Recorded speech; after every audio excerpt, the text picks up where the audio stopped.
Thank you for watching Tip of the Week. Understanding the flow of work through the department is a prerequisite to successful labor cost management.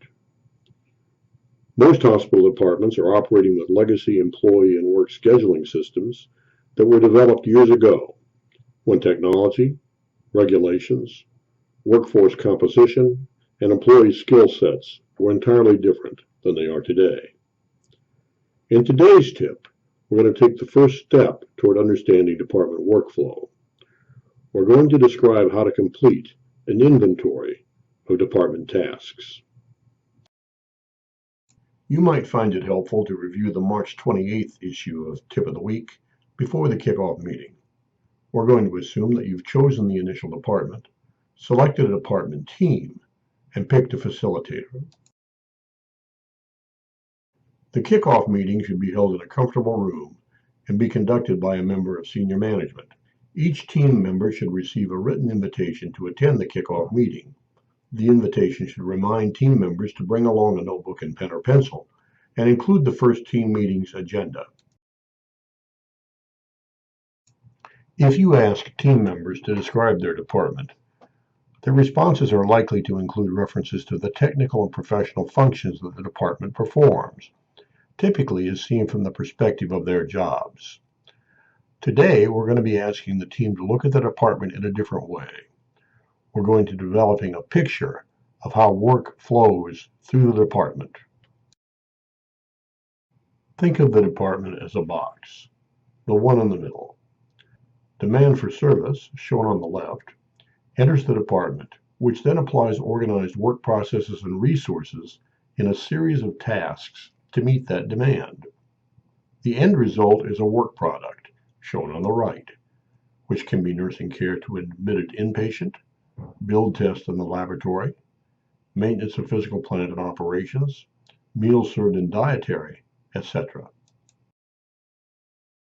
A task is a distinct element of work performed in an organized series of steps to achieve a defined end. The department's work is defined by its tasks. The facilitator should print this task definition and distribute copies to team members for their use when developing individual task lists. At the facilitator's direction, the team develops a list of tasks. Each team member should work privately. About 15 minutes should be allowed for this step.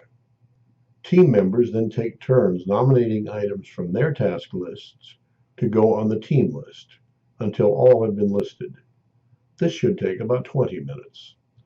At the end of the process, only those nominated items that fit the task definition should be listed. Today, we're going to classify tasks by the characteristics that control the timing of task performance. Later, we'll be classifying tasks by the skill levels required to perform the task and by the frequency with which each task must be performed.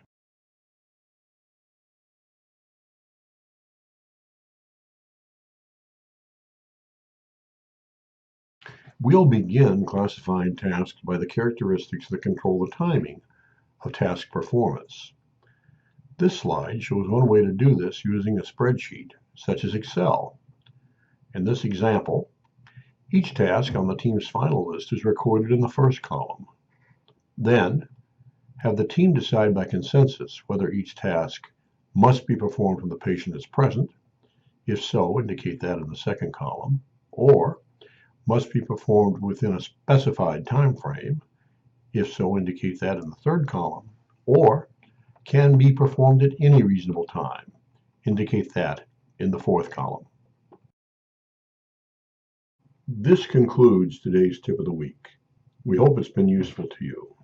Next week, we'll conclude the task classification process. Have a great week, and thank you for watching.